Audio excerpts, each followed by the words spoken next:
Assalamualaikum warahmatullahi wabarakatuh. Alhamdulillahirrabbilalamin, kita kembali bertemu dalam perkuliahan analisis zat gizi.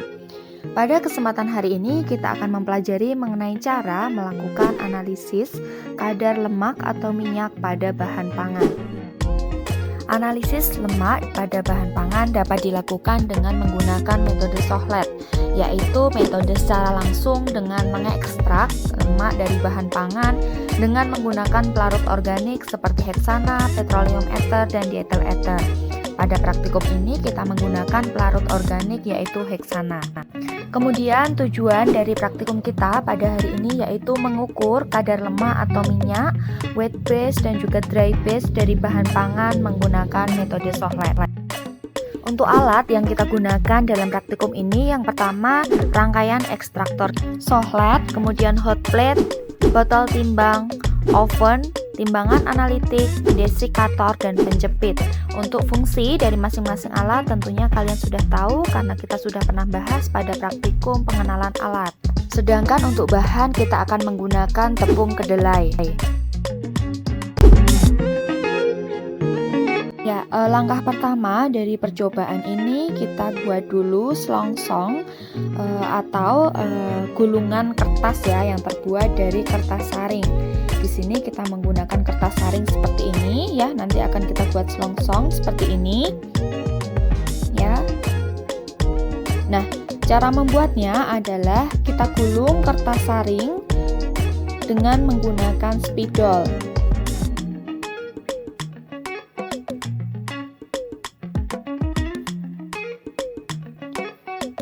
Nah, kita gulung secara perlahan ya.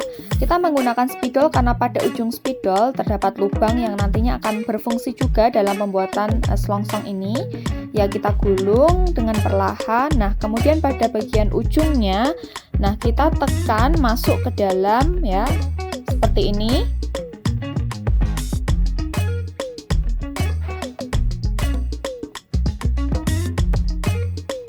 Nah, setelah dirasa sudah rapi, kemudian spidol kita tarik dan jadilah selongsong yang akan kita gunakan untuk menempatkan sampel pada analisis kadar lemak ini.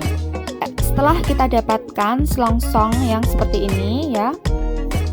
Nah, selongsong ini nanti akan kita gunakan untuk menimbang sampel ya. Jadi sampel yang sudah dihaluskan nanti akan kita timbang di dalam selongsong ini. Jadi selongsong ini kita masukkan dulu ya ke tempat atau ke dalam timbangan analitik.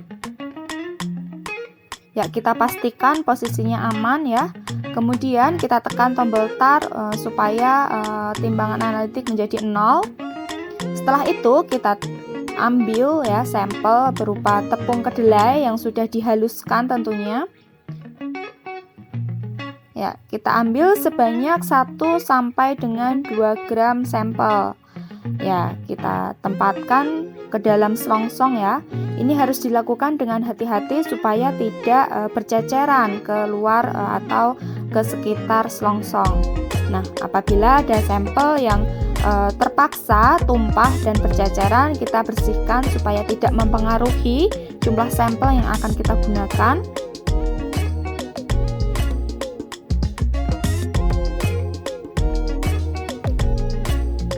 Ya, kemudian kita tutup pintu pada timbangan analitik ya supaya tidak terpengaruhi oleh angin atau udara sekitar.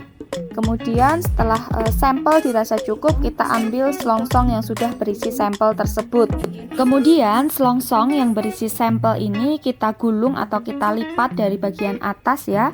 Kita lipat dengan rapat. Hal ini supaya sampel tidak bercampur secara langsung dengan pelarut ya. Setelah seperti ini ya, kita simpan dulu, kemudian kita siapkan ya labu beserta dengan larutan. Di sini kita menggunakan larutan heksan yang berfungsi untuk melarutkan ya lemak di dalam bahan pangan. Kemudian kita isikan larutan heksan ke dalam labu. Lakukan secara perlahan supaya tidak tumpah.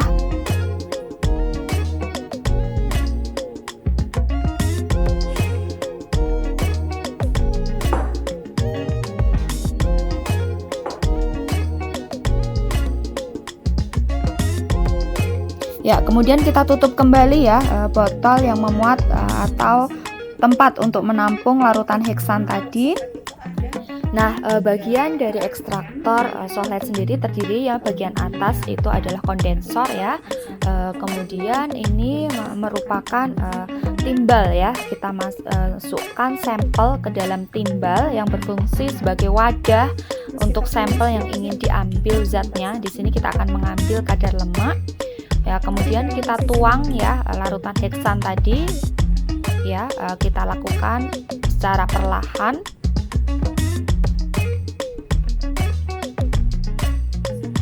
Ya, kemudian kita pasangkan ya di atas labu alas bulat ya. Kita pasangkan seperti ini menjadi rangkaian seperti ini. Kemudian juga kita pasangkan ya di bawah kondensor ya. Inilah menjadi rangkaian ekstraktor sohlet. Kemudian kita lakukan atau kita alirkan air di sini.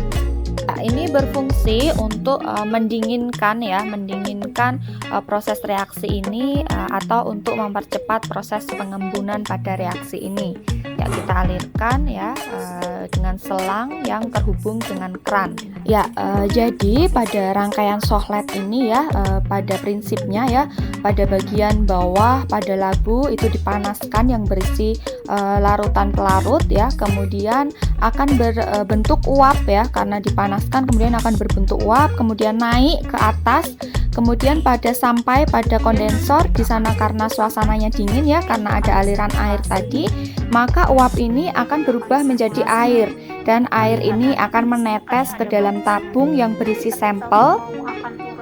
Nah, karena ini berlangsung terus-menerus, maka air ini lama-lama akan penuh, kemudian akan mengalir ke sifon. Nah, sifon pada bagian samping ini ya, ada bagian atas, ada batasnya. Nah, apabila air pada bagian tabung ini penuh, maka akan mengalir ke sifon pada bagian samping itu. Nah, di sini pada sifon ini apabila sudah mengalirkan satu kali aliran itu disebut dengan satu siklus ya. Dan di sini kita akan menggunakan 3 siklus atau kurang lebih ekstraksi ini berlangsung selama 4 jam. Nah, seperti ini. Di situ dapat dilihat bahwa bagian atas ada yang menetes ya menuju ke tabung. Nah, pada saat tabung penuh nanti akan mengalir ke sifon. Nah, ya rangkaiannya seperti itu. Kemudian setelah selesai ya atau setelah 3 sirkulasi, kemudian rangkaian ini kita lepaskan secara perlahan ya. Pada bagian kondensor kita tetap pasangkan ya pada penjepit.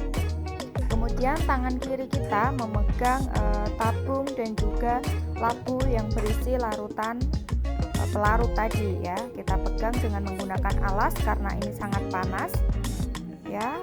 Kemudian kita pindahkan dengan hati-hati. Yang selanjutnya kita lepaskan ya. Kita lepaskan rangkaian ini secara perlahan.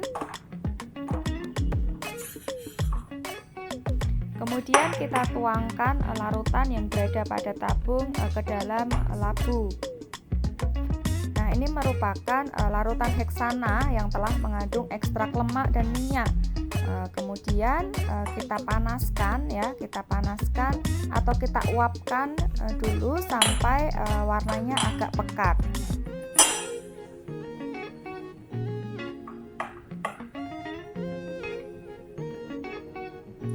Ya, di sini kita panaskan atau kita uapkan dengan menggunakan hot plate.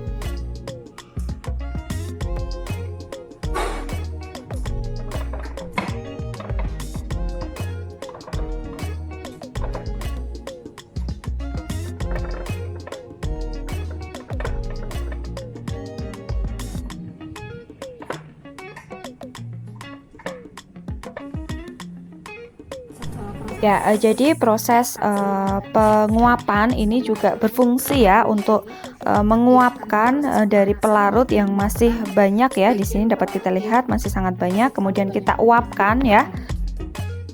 Sambil menunggu, nanti kita persiapkan dulu yang tadi, yang botol yang sudah kita timbang.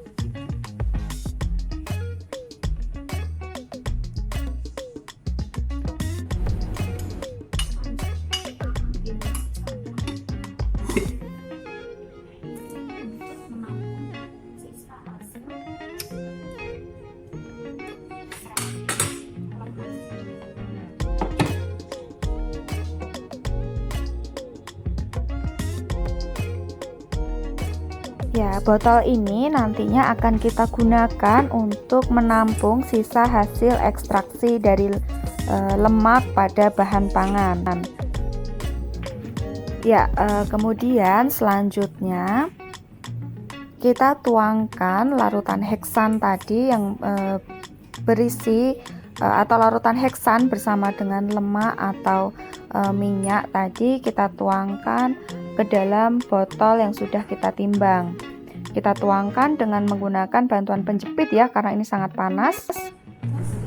Setelah itu, botol timbang dan juga sampel atau yang berisi larutan heksan tadi kita panaskan di dalam oven dengan suhu 100 derajat Celcius selama kurang lebih 3 jam. Setelah 3 jam kita ambil botol dan sampel, kemudian kita dinginkan dalam desikator kurang lebih selama 15 menit ya. Nah, setelah itu botol yang tadi berisikan larutan heksan dan juga lemak dan minyak, tetapi karena sudah kita oven, di sini yang tertinggal hanyalah botol timbang beserta dengan lemak dan juga minyak. Di sini kita timbang, kemudian kita catat sebagai botol plus minyak. Nah, ini ya yang terlihat minyaknya. Ya, kemudian hasil dari yang sudah kita dapatkan baik dari penimbangan botol, kemudian penimbangan sampel dan penimbangan botol plus minyak akan kita masukkan ke dalam rumus ya sebagai berikut untuk mencari kadar lemak atau minyak baik wet base maupun dry base. Berikut merupakan contoh perhitungan untuk menentukan kadar minyak baik wet base maupun dry base. Nah, pada perhitungan ini sudah diketahui berat botol, kemudian berat sampel, berat botol plus minyak, dan juga persen kadar air dry base.